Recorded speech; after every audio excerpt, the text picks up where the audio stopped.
Hey, this is welcome to Beyond the Fundamentals. We're going live. We're doing something we've never done before, going live straight from a cell phone. And I'm in Atlanta, Georgia, and we're traveling around. And we do a weekly study on. I have my Atlanta hairdo going, by the way. My wife likes it like this. But we do a weekly study through Acts. And right now, in the book of Acts, we're in chapter 14. And I want to bring up one issue, really one issue with the book of Acts that I want you to think about. So this video might not be very long, but I do want to bring up one issue out of the book of Acts, chapter 14, verse 4, or verse 3 and 4, really. So when let's look at the passage. If you have your Bible, I'm not going to be able to display my Bible.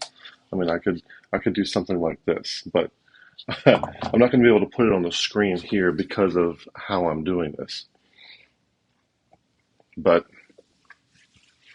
if you have your Bible, go to Acts chapter 14 and start looking at verse 1, and we're going to look there. I do want to say to everybody who supports the channel, thanks for supporting the channel. We couldn't do this without you. So thanks for that. In Acts chapter 14, verse 1, it says, "And it came to pass in Iconium that they went both together into the synagogue of the Jews, and so spake that a great multitude of both the Jews and also of the Greeks believed. But the unbelieving Jews stirred up the Gentiles and made their minds evil affected against the brethren. Long time therefore abode they, speaking boldly in the Lord, which gave testimony unto the word of his grace, and granted signs and wonders to be done by their hands." Now, I don't know what long time means. I don't know if that means a 12-hour speech or 6 months they're doing this. I don't know what that means. But long time, I think it's long enough for word to get back to other towns what's going on here, and for the Jews in the other towns to be dissuaded by it enough to where they want to go back and chase these guys down and eventually wind up getting Paul stoned. I mean, if you to look forward down a few verses later, some Jews show up from Antioch, verse 19, in Iconium. "And there came thither certain Jews from Antioch and Iconium who persuaded the people, having stoned Paul, drew him out of the city, supposing that he had been dead." So there's, back then they're not flying around on jets and they're not driving in fast sports cars or anything like that. So in order for them to be in a town long enough for people from another town to hear what's going on and make it their way there, we're talking at least several days, So a long time, I would guess. This is going on for a while. And I want to focus on verse 3. And it says, "Long time therefore abode they, speaking boldly in the Lord, which gave testimony unto the word of his grace, and granted signs and wonders to be done by their hands." Now, boldly, if you think boldly in the Lord, we might tend to think the old game A style of, let me preach the gospel obnoxiously enough to get myself arrested or something like that, right? And that's not what I think is going on. By the way, I don't even know how the audio is working here. Some of y'all tell me in the chat if the audio is working, and then I'll be able to see that. All right, Forging Beyond Belief, it's good to see you here too. So I assume this is working. All right, audio is good. Thanks, Roberta. Now, what I want this boldly thing, whenever you start to speak, one thing we had recently in FSI on our Wednesday night sessions, I found that because YouTube is going, because we have a live session or because we're recording it, some people are holding back, and that makes sense. All right. So when I turn that off, when we're with just the group, it's like more of a psychologically and emotionally safe space for people to say what they really think. And so when they have a thought to share, they're actually able to be more bold with it. Here, I can be more bold. Here we go. And so that's think of the apprehension and the nervousness that you feel when you want to say what you really think. Now, it's safe. It's safe to say things that go along with the party line. It's safe to say things that go along with the gated institutional narrative. But it takes a degree of boldness to really give your assessment of a thing. And that I find this to be true in all domains. Like at my job, especially if I'm new to a place, when everyone's examining a situation and I have a different take on it, there is a little apprehension there. Part of me wants to just say yes and agree with what everybody else is saying. But if I have a different take, I need to speak up and say something. And quite often, at least half of the time when I have that different take and do say something, it does generate enough insight to where the problem starts getting addressed from a different situation, from a different angle, from a different perspective, a different posture. Okay, so that's the kind of thing. We want to take that into all domains to where what your real actual assessment is, right? When we look at the next phrase, so they're speaking boldly in the Lord, and I want you to think of that as being able to say what you really think about a situation, not just preaching the gospel obnoxiously in public to the point where you get arrested. The very next phrase, which gave testimony unto the word of his grace. Which gave testimony unto the word of his grace. Now, what on earth does that mean? What does that mean?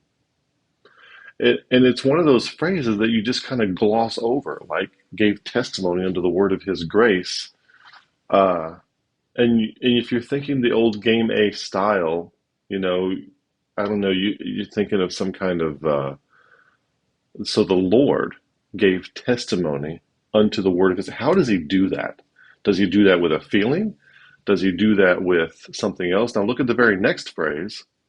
And granted that signs and wonders to be done by their hands. Now that could be a way that he does it. This is curious to me though, because the signs and wonders being done by their hands are going here, but later on when Paul heals a crippled person, if you look at verse 8, and there sat a certain man at Lystra, impotent at his feet, being crippled from his mother's womb, who never had walked. The same heard Paul speak, who steadfastly beholding him, perceiving that he had faith to be healed, said with a loud voice, Stand upright on thy feet, and he leapt and walked.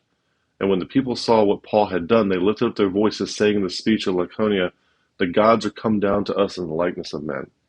Well, I don't know, hey Ruth, I don't know what the difference is between this healing and whatever's going on in verse 3. And granted signs and wonders to be done by their hands. Because it sounds like plural. It sounds like that kind of thing is already going on. But this particular one got the attention enough to where they wanted to start worshiping Paul and Barnabas as some kind of gods, right? And so you could look at that also as a difference between, remember when Herod got confused for a god back in chapter 12? That didn't go so well. These guys get confused for gods in chapter 14, and they handle it way differently, okay? So in what I want to focus on in this, which gave testimony unto the word of his grace, I want to give you really one thought here that I want you to think about with this passage. Now, it could be that it was signs and wonders, but it doesn't say. It says, and granted signs and wonders to be done by their hands. It kind of stands out to me as it's like two different things. So the Lord gives testimony under the word of his grace. What I want to think about is I want you to think about the dialogue. I want you to think about a dialogue between two people. And Jesus says, where two or three are gathered in the midst, there am I in the midst of them. And oftentimes when we have a dialogue like on FSI, on Full Stature Initiative meetings on Wednesday nights, something will happen between two people to where a person starts to say something that's not well formed, and then another person picks up on that idea and helps to make it better formed. Now, the other person wouldn't have had that idea to begin with, And the first person wouldn't have had it well formed without the help of the other person. So two people are able to come together to bring something new into existence that didn't exist before. Or two people can help take an existing concept, like, say, the concept of forgiveness or beauty, for example, and turn it into something that is almost tangible in a way that a person by themselves would not be able to do. So it is the back and forth dialogue that has the ability to make something of words that cannot otherwise be made. And what I would suggest is that when that happens, when you can ascertain that, that is the Logos that's making that happen. That is the presence of the Logos. That is Christ there in the midst of you, showing up. Let me say this. Let me paint this for you in a different way. Okay. Somebody said Mark 16:20. Let me see what Mark 16:20 says.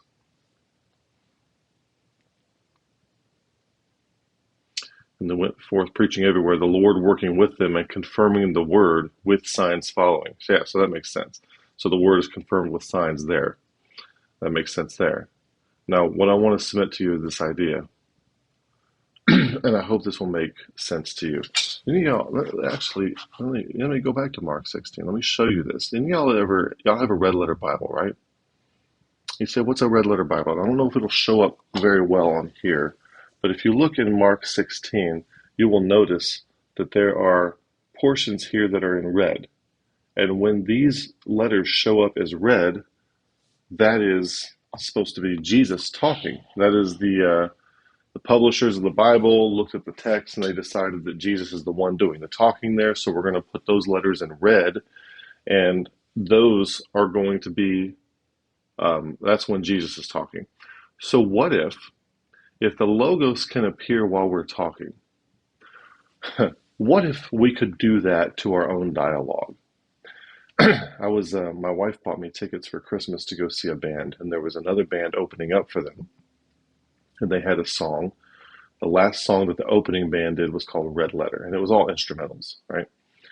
And it made me think, Red Letter, And it made me think of, what if when you have a dialogue with somebody, if you could get a transcript of that dialogue, like perhaps you could get a transcript of an FSI session, for example, or a transcript between me and anybody else, between me and my wife or somebody else. Last night, we just met one of our FSI people face to face, which was here in Atlanta, which was great.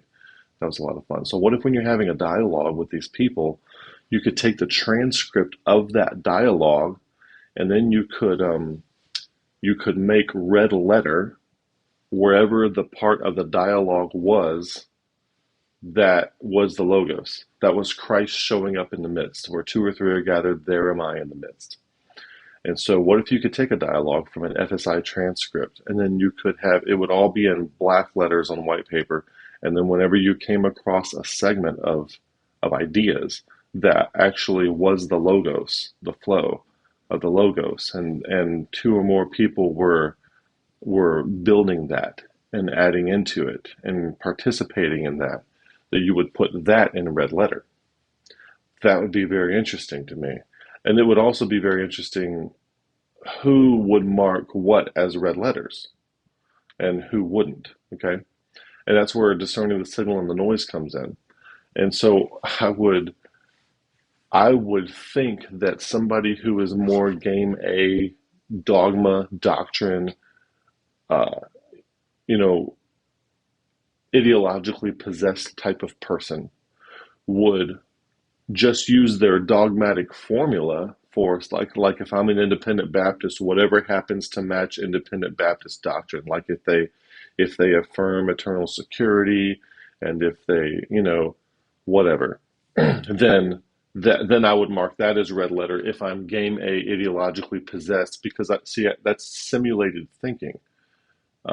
They can't actually ascertain when something new appears and is also right that doesn't go with a formula that has been handed to them by somebody else. We don't want that kind of ideological possession. We want genuine capacity to be wise and to respond to novelty and to exercise discernment and see what the real thing is. So I'm not talking about, and a lot of people, if they were trying this, they would simply mark that which matches their ideology. You'd have the Calvinists, whatever matches Calvinism would get put in red letter, and whatever doesn't wouldn't. That's simulated thinking. That's not real thinking, and that's not real discernment. That's a simple kind of judgment. That's like an access control list on a router. That's not what we're talking about here. We're talking about the ability to both generate something new that wasn't in the idea space before, and the ability to assess that new thing and determine whether or not it is in keeping with the flow of the Logos as you understand it, with respect toward whatever goals you have in your life. Now that's important too, because you cannot conduct discernment if you don't know where you're headed. It's not clear to you what should be salient to you and what should be relevant to you if you don't know where you are headed. So once you are headed in the right direction and you've picked a direction, then you can receive something new and you can determine whether or not that new thing is in alignment with what you should be doing. Okay? So when it says, long time therefore abode they, speaking boldly in the Lord, which gave testimony unto the word of his grace. That's kind of how I want to think about that. I want to think about, what if you could take a dialogue where Jesus more or less shows up in a dialogue, there am I, where two or three are gathered, there am I in the midst of them, and take part of that dialogue and make it red letter. Which parts would you do that with? And how would you see that? When I'm talking to somebody, I realized that I had never put it in those terms before, because I didn't get the idea till last night. But I had never put it in those terms before. But it occurred to me that I'm kind of doing this on the fly when I'm dealing with people anyway. Like I can tell pretty much when somebody is just repeating their ideological possession versus when they are genuinely and earnestly and in good faith in explore mode and coming up with something that is fresh, and part of it is real and right. Maybe part of it isn't. Maybe part of it's cringeworthy. Maybe part of it isn't real and right. And this is one of the things that concerns me with ideological possession itself, and the degree to which I have it is the same degree to which I cannot participate in that kind of thing. Okay? So when I express this phenomenon, I'm not saying that I'm an expert at it or that I'm really good at it at all. But my concern, imagine the Logos is trying to get a message out through each and every one of us, and the degree to which we are ideologically possessed. Like, I come from an independent and Southern Baptist background. The degree to which I am still ideologically possessed to those backgrounds without realizing it is the same degree to which I cannot manifest the Logos in dialogue. And so Robin Q just said, inspired insight. And yes, it is kind of like that. And this is going to do the opposite of tickle some of your toes. You're probably not going to like to hear this, but the the same phenomenon that generated the Bible in the first place.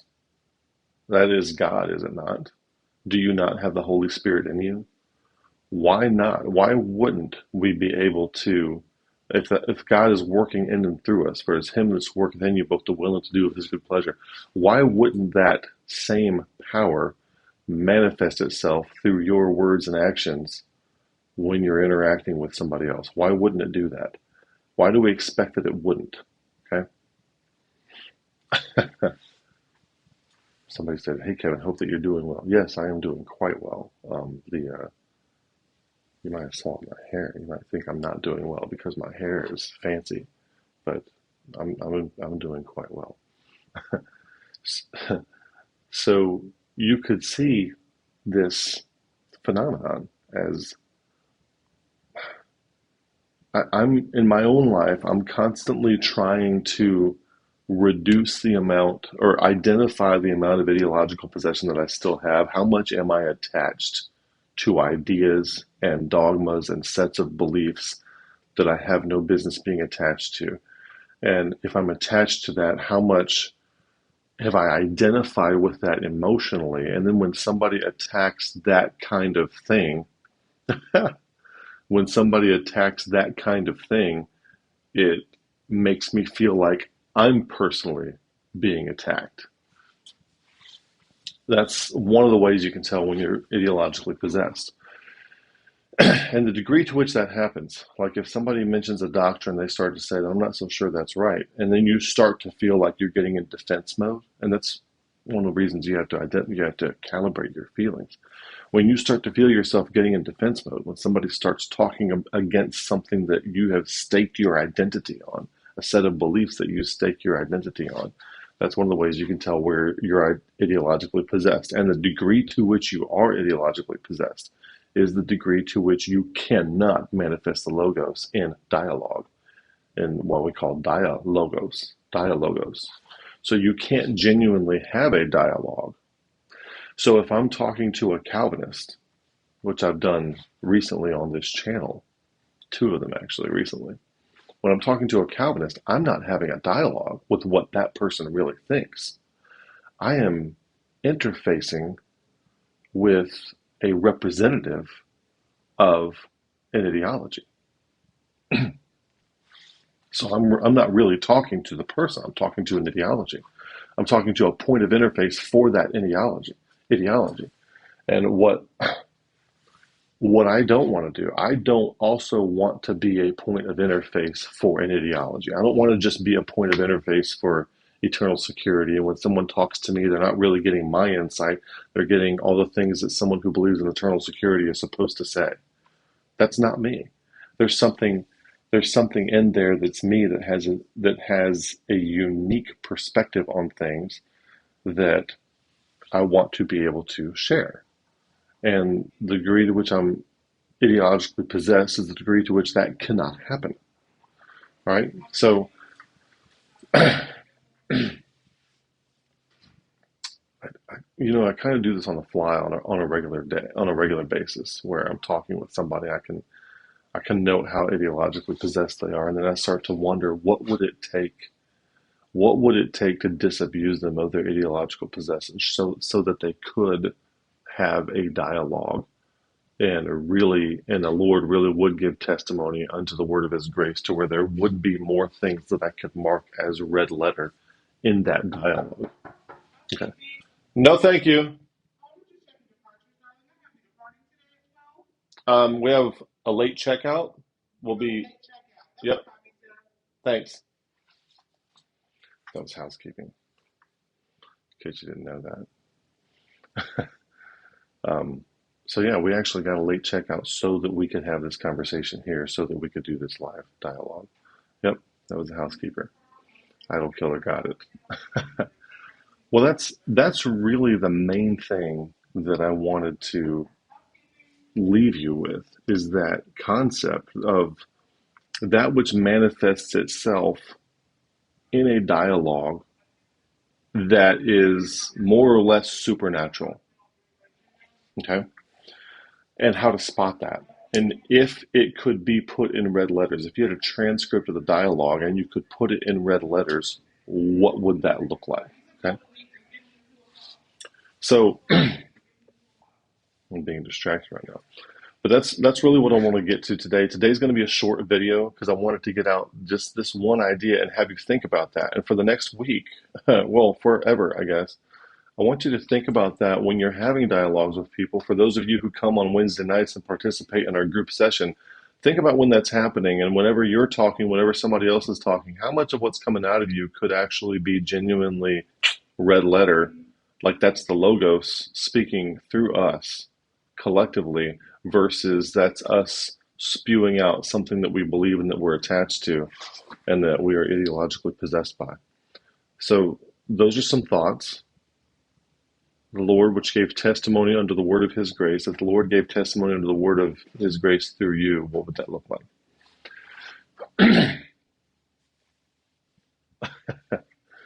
All right. So we're going to end here. I want to thank everybody for watching. Thanks everybody for commenting. I saw some amusing comments in there too that I wish I could take the time to delve into. Maybe I could.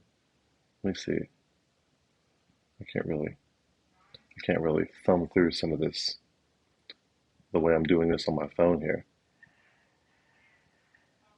Somebody said, "What's up, stupid ones?" Somebody said, "Ideological possession plus the logos always equals one," which means that the ideologically possessed person is not contributing anything.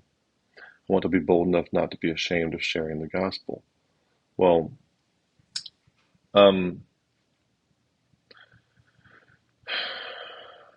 I talked about that at the beginning. I think some people think speaking boldly means being able to share the gospel obnoxiously enough to where you're not afraid to get arrested for it. And what we're trying to think of with speaking boldly is the concept of sharing your own perspective on a thing. Would you be able to, if you doubted something in the Bible, would you be able to say it in a group of Christians? That kind of thing. All right. We're gonna go ahead and end here and wrap it up. Thanks everybody for watching. May the Lord bless you, and good day.